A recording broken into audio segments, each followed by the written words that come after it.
Hello friends, I welcome you all in today's class. और आज हम बात करेंगे आइडियल गैस के बारे में। आपने अगर थर्मोडायनेमिक्स के क्वेश्चन सॉल्व किए होंगे then you must know that how important this ideal gas topic is, है ना। हर एक क्वेश्चन में, और हर एक नहीं कह सकते but most of the question of the thermodynamics is based on this ideal gas. तो अब हम समझते हैं सबसे पहले कि आइडियल गैस का मतलब क्या होता है। यहाँ हम आइडियल गैस के total A to Z concept को समझने की कोशिश करेंगे और देखेंगे कि आइडियल गैस के जो इम्पोर्टेंट प्रॉपर्टीज़ होते हैं, लाइक Cp की वैल्यू क्या होती है, Cv की वैल्यू, Cv क्या होता है, Cp क्या होता है, आइडियल गैस इक्वेशन कैसे आया, जो रियल गैस है वो आइडियल गैस से कैसे अलग होते हैं। तो इन सब बातों को हम यहाँ पर देखेंगे। So let's start the topic. हमने जो है सबसे पहले केमिस्ट्री में जब हम अपने जो 11th या फिर 12th की क्लासेस हैं उसमें हमने कुछ लॉस पढ़े थे, like Boyle's law, Charles law and Gay-Lussac's law. जो यह आइडियल गैस है यह जो है केमिस्ट्री के जो ये Boyle's law, Charles law, Gay-Lussac's law है इसके बाद डिराइव हुआ है। तो according to Boyle's law, pressure is inversely proportional to volume at if temperature is kept constant. So जो गैस है वो यह बिहेवियर को फॉलो करता है जब हमारा टेम्परेचर कांस्टेंट होता है। इसको कौन बताया था? इसको बताया था बॉयल्स ने। Boyle's explain that pressure is inversely proportional to volume if temperature is kept constant. Number second is Charles law. According to Charles law, volume is directly proportional to temperature if pressure is kept constant. And the third one is Gay-Lussac's law. According to this, pressure is directly proportional to temperature when volume is kept constant. Now, when we combine these three laws, Boyle's law, Charles' law, Gay-Lussac's law, into one equation, it results into what? Ideal gas equation, which is PV equal to mRT. Okay. So this PV equal to mRT is ideal gas equation which is derived from the Boyle's law, Charles' law and Gay-Lussac's law. Now let's understand the each and every term of this ideal gas equation. P stand for absolute pressure. Always remember, because this concept has been asked so many times in the GATE as well as ESE examination. The P stand for ideal pressure, not relative pressure, or okay, it stands for absolute pressure and the unit is what? Pascal. V stand for volume and the unit of this volume will be meter cube. M stand for mass and the unit is kg. R here is characteristic gas constant which unit is kilojoule per kg Kelvin. Okay, so the unit of this R is kilojoule per kg Kelvin. T, this P and T is very important. Why? Because both terms are in absolute. P we have to put here in Pascal only, and T is temperature.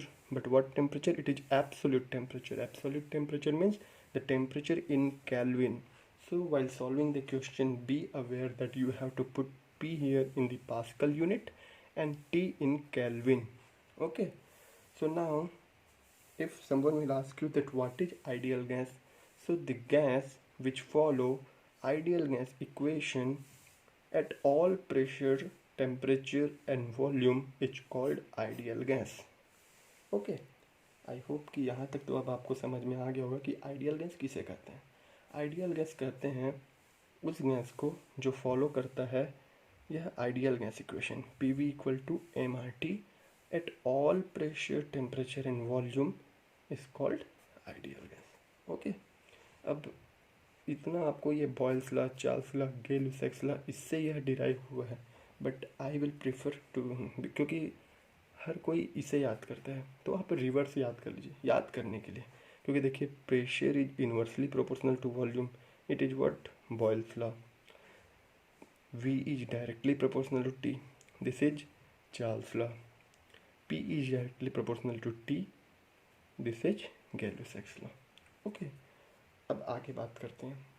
आगे हम देखते हैं कि moles क्या होते हैं। Moles का मतलब होता है कि मास divided by molecular mass. This is the definition of mole. ये सब बेसिक चीज़ें हैं जो कि हम अभी रिवाइज कर रहे हैं, जो कि एलिमेंट्री स्कूल में, बट इनसे ही जो है न्यूमेरिकल क्वेश्चन जो है सॉल्व होते हैं। तो आपको ये सब चीज़ें मालूम होनी चाहिए कि मोल्स क्या होते हैं। मोल्स का मतलब होता है mass divided by molecular mass. अब अगर आप इस चीज़ को हमारे आइडियल गैस इक्वेशन पर सब्सटीट्यूट करें, then what happens, p v equal to m r t, instead of n we can substitute pv equal to n into mrt from this, and here this m into r we can substitute a new constant, which is what, universal gas constant. So from here we have seen that this universal gas constant is nothing but m into r. Molecular mass into characteristic gas constant is what, universal gas constant. Okay, so this is a new equation in terms of mole, that PV equal to nRT, but R bar is what, universal gas constant, not a characteristic gas constant. This R and R bar is different thing and related as this equation. Okay. Then now अब हमारे एक नए भाई साहब सामने है जिसका नाम है एवागेड्रो। इन्होंने एक हाइपोथेसिस दिया that at particular pressure, temperature and volume, means at particular pressure, temperature and volume, each and every gas has same number of mole. Okay, means अगर प्रेशर, वॉल्यूम, टेम्परेचर अगर हमारा सेम हो तो चाहे वो कोई भी गैस हो उसका जो मोल्स है वो सेम होता है। अब इससे हमको क्या समझ आया कि जो आर बार है यह जो है एक कांस्टेंट वैल्यू है। क्यों? क्योंकि प्रेशर जो है सेम है, वॉल्यूम सेम है, टी सेम है, एन सेम है। It means are bar is what, a universal constant. Like जैसे हमने कैपिटल स्मॉल जी 9.8 एज्यूम करते हैं, जो कैपिटल जी है उसका एक वैल्यू होता है ना। जो हमारे बहुत सारे जो डायमेंशनलेस नंबर होते हैं उसके कुछ कांस्टेंट होते हैं, उनके वैल्यू होते हैं। सो likewise this also has a specific unique value, which is what, 8.314. The unit is kilojoule per kilomole Kelvin. Why? Because this is universal gas constant. Unit भी आप नोट करें, है ना। Here the characteristic gas constant, the unit is kilojoule per kg Kelvin because of the mass. But here the universal gas constant, the unit is kilojoule per kilomole Kelvin. Why? Because of the mole. So I hope कि now इतने तक तो आप जो है अभी तक clear. So now let's see some more important things, like अभी हमने देखा था from here we can conclude that this relation, that characteristic gas constant is r bar by m. This is highly important. Okay, what are the important? I have tick star mark. Like this equation is very important. PV equal to MRT. This is the soul. This is the soul, आत्मा, ये thermodynamics की ये equation है ना। तो आप जो है इसके ईच एंड एवरी टर्म्स को बहुत ही अच्छे से समझने की कोशिश करें कि P हमको एब्सोल्यूट ही रखना है, T हमको एब्सोल्यूट ही रखना है, कि क्या यूनिट होता है वो। This equation is also very important, जो कि हमने यहाँ से डिराइव किया था। जो हम यहाँ से देख रहे हैं, ओके लेट्स सी, जो हमने इक्वेशन निकाला था वो था कि R equal to r bar by m. यहाँ से हम किसी भी गैस का जो है कैरेक्टरिस्टिक गैस कांस्टेंट का वैल्यू निकाल सकते हैं। लाइक अगर हम एग्जांपल देखें, ये बहुत इंपॉर्टेंट, ये आपको हमेशा याद होना चाहिए। It is this will be used so frequently while solving the numericals. Okay, so R of air, if you have to calculate the characteristic gas constant for the air, then R bar 8.314 and the mass of the air is 29 kg, then it will comes out 0.287 kilojoule per kg Kelvin. This is very important again, that R value for the air is what, 0.287 kilojoule per kg Kelvin. So likewise you can calculate the characteristic gas constant value for any gases. So here I have calculated for helium also, then it will be 8.314 by 4, so this value. Okay, now some important relationship in this ideal gas, let's see this. So the first one is Cp minus Cv equal to R. This Cp minus, now the question is what is Cp and what is Cv. तो अगर इसे अगर हमको समझना है then we have to first understand specific heat. जो यह Cp है वह है स्पेसिफिक हीट। स्पेसिफिक हीट जो है हम डिनोट करते हैं किससे, C से। तो अगर यहाँ पर P है means specific heat at constant pressure, अगर V है तो specific heat at constant volume. ना समझने की सबसे पहले तो हम ये समझने की कोशिश करते हैं कि स्पेसिफिक हीट क्या है। तो जैसे कि अगर मैं एक ट्रिक बताता हूँ, Q equal to m c delta t, यह तो हर किसी को पता होता है, जाहिर सी फार्मूला होता है एक हीट का कि Q equal to m c delta t. So now if you have to define what is specific heat then it is the amount of heat to raise the 1 kg of mass by 1 unit temperature or 1 Kelvin. Delta T is same, na? Either it is 1 degree centigrade or 1 Kelvin, it is same because it is delta. So specific heat is the amount of heat required to raise the temperature of 1 kg by 1 unit. Okay, so now Cp and Cv आप ये सब अभी याद कर लें because ये सब use होगा। देन Cp minus Cv equal to R, ये हो गया हमारा पहला इक्वेशन। अब दूसरा टर्म आता है कि गामा। गामा मीन्स होता है adiabatic index. How it is defined, adiabatic index is defined as the ratio of Cp by Cv। Okay, Cp by Cv। तो अब हम जो है देखते हैं कुछ गामा का वैल्यू कि मोनो एटमिक के लिए गामा का क्या वैल्यू होता है 1.6। Mono atomic means what, mono atomic मतलब कि सिंगल एटम होता है, जैसे कि हीलियम। हीलियम के लिए जो गामा का वैल्यू होगा वो होगा 1.67। जो डाई एटमिक होते हैं लाइक H2, ये देखिए 2, इसके लिए होता है 1.44। जो ट्राई एटमिक होते हैं लाइक CO2, यहाँ पास 3 एटम है, 2 oxygen 1 carbon, so for try atomic the gamma value is 1.33। आप अब इसको याद करना ही होगा आपको बिकॉज आपको यूज करने हैं सब न्यूमेरिकल में। टेंशन मत लीजिए, while solving the numerical this all term will you can easily mug up. Okay, so Cp minus Cv is R, number 1. Gamma is Cp by Cv, number 2. The value of gamma na, तो for monoatomic it is 1.67, for diatomic it is 1.44 and for triatomic it is 1.33. So I hope this adiabatic index is also clear to you.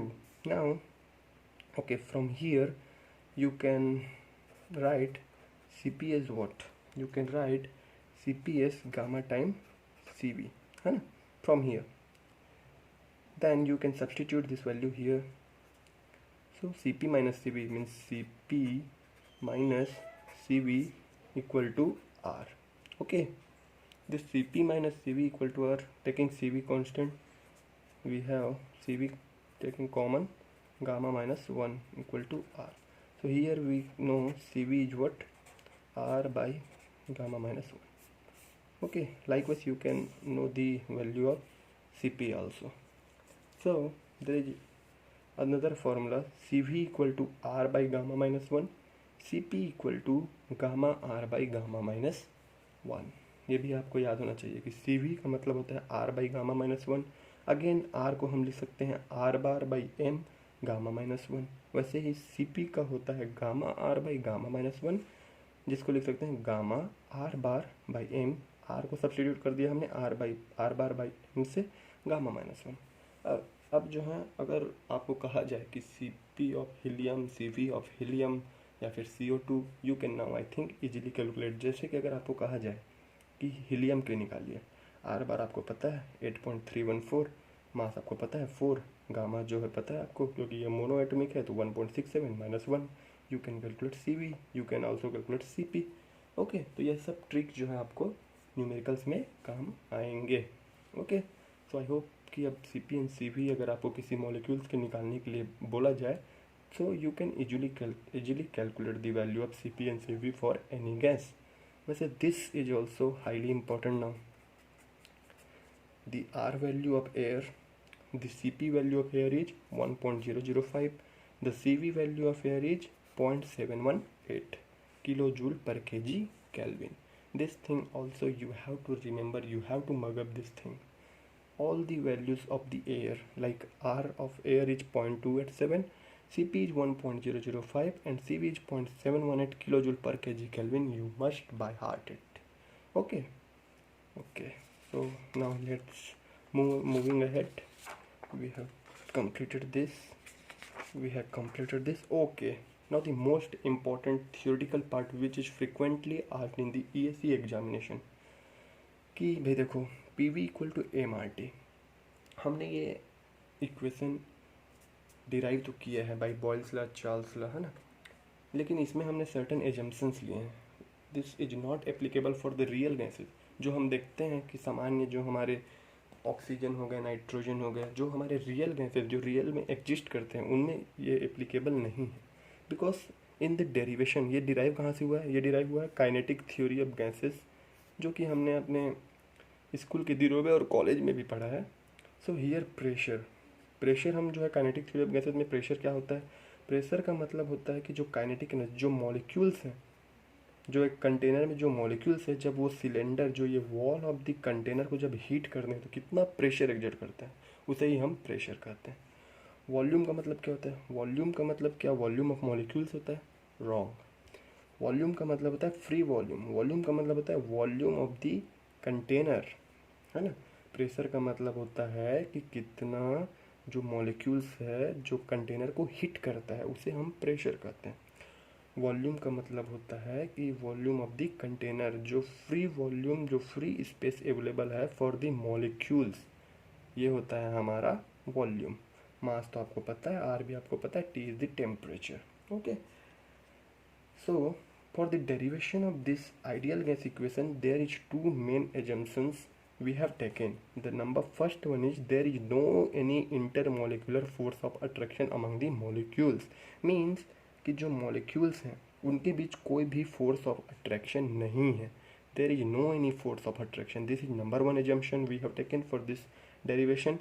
And number two assumption is that molecules do not occupy any volume. हमने यहाँ पर सिर्फ और सिर्फ volume of, अगर इस container का, इस क्यूबॉइड का अगर वॉल्यूम V है, then straightway we have taken this volume V, neglecting the volume of the molecules. हम सोचते हैं, हमने एज्यूम किया कि भाई जो वॉल्यूम ऑफ द गैस है वो जो है नेग्लिजिबल है या फिर नहीं है. सो लेकिन रियल में ऐसा नहीं है. रियल में इनके बीच भी अट्रैक्टिव फोर्सेस होते हैं.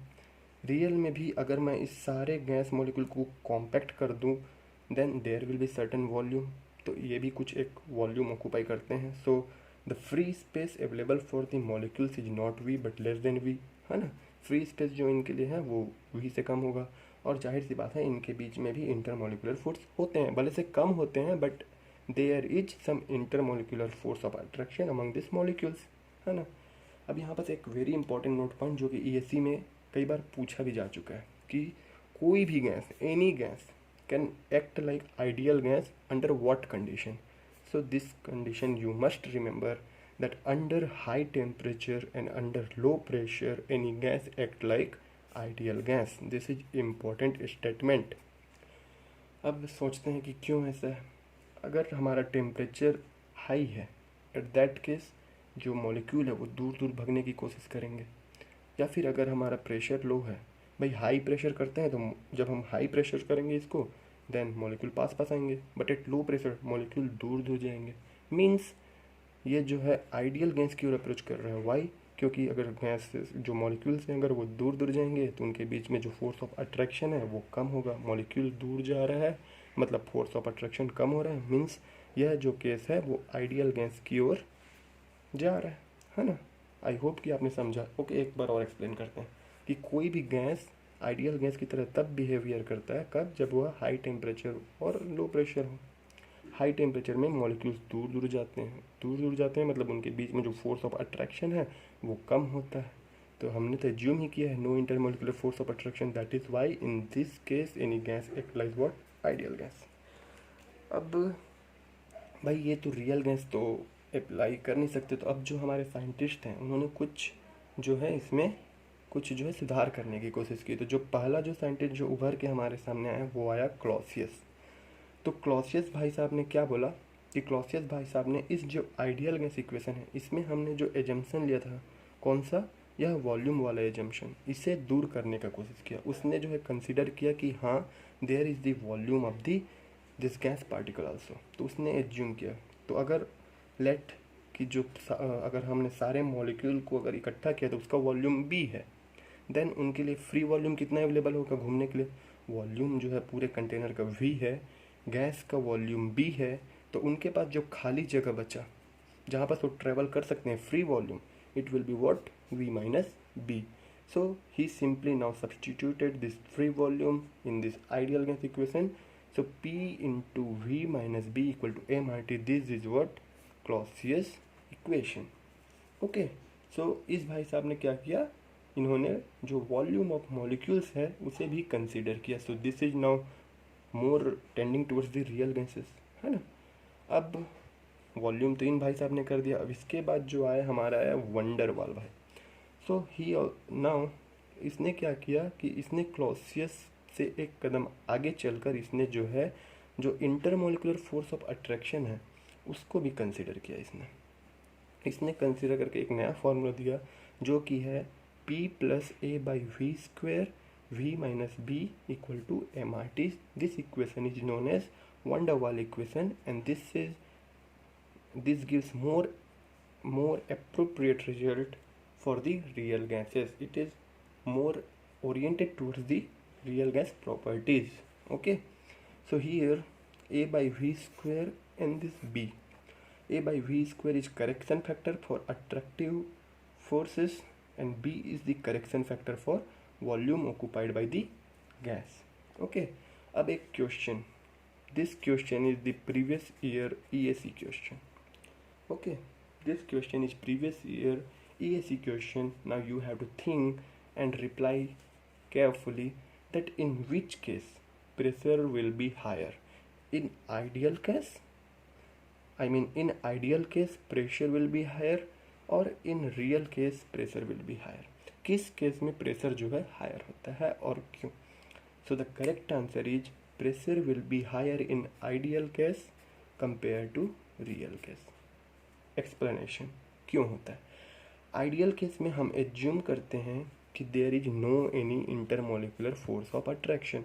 मीन्स जो पार्टिकल है उसे जो है जो वॉल ऑफ कंटेनर है हिट करने में उसे कोई रुकावट नहीं, कोई उसे खींच नहीं रहा है, हम ये एज्यूम करते हैं. इसीलिए वो फ्रीली जा रहा है पार्टिकल और जो हमारा वॉल ऑफ कंटेनर है उसे फ्रीली हिट कर रहा है. There is no any hurdle for the molecules. But वहीं अगर रियल केस में क्या होता है, रियल केस में हमने फोर्स ऑफ अट्रैक्शन को किया. जब ये मॉलिक्यूल, सपोज ये एक मॉलिक्यूल्स हैं और यह जो है कंटेनर का वॉल है, तो जब यह जा रहा है हिट करने के लिए से, तो पीछे से भाई ये बोल रहे नहीं मैं नहीं जाने दूंगा, इस भाई को ये बोल रहे नहीं मैं भी नहीं जाने दूंगा. Means this particle is pulling the other particle towards, means अपने साइड इसे खींच रहा है. तो दैट इज़ वाई यह जो है उतने पावर से हिट नहीं करेगा. क्यों? क्योंकि पीछे से इसे खींच रहा है जो इसका पीछे वाला पार्टिकल है. That is why the pressure at the real case is lower. क्यों? क्योंकि यहाँ पर फोर्स ऑफ अट्रैक्शन को हमने कंसीडर किया है तो यह पीछे खींच रहा है इसे. But in ideal case we have assumed कि गैस पार्टिकल के बीच में कोई भी इंटरमोलिकुलर फोर्स ऑफ अट्रैक्शन नहीं है, तो यह बिना किसी रुकावट के जाकर कंटेनर को हिट करता है और इस केस में जो है हमारा प्रेशर ज़्यादा होता है. This question is the previous year question of the ESE examination, engineering service examination. So hope you guys understand this ideal gas clearly. हमने आइडियल गैस को ब्रीफली सारे टॉपिक्स जो हैं आइडियल गैस के इसे कवर करने का कोशिश किया. और अगर गाइज आपको हमारा ये एफर्ट अच्छा लग रहा है, if you think that this topic, this lecture is beneficial for you in any sense, then guys support me to grow this channel. Please like the channel, please share the channel and don't forget to subscribe my channel. That is why I will get the motivation to resume my lecture, to resume my classes. तब तक के लिए stay safe, stay healthy. Bye bye. Thank you so much.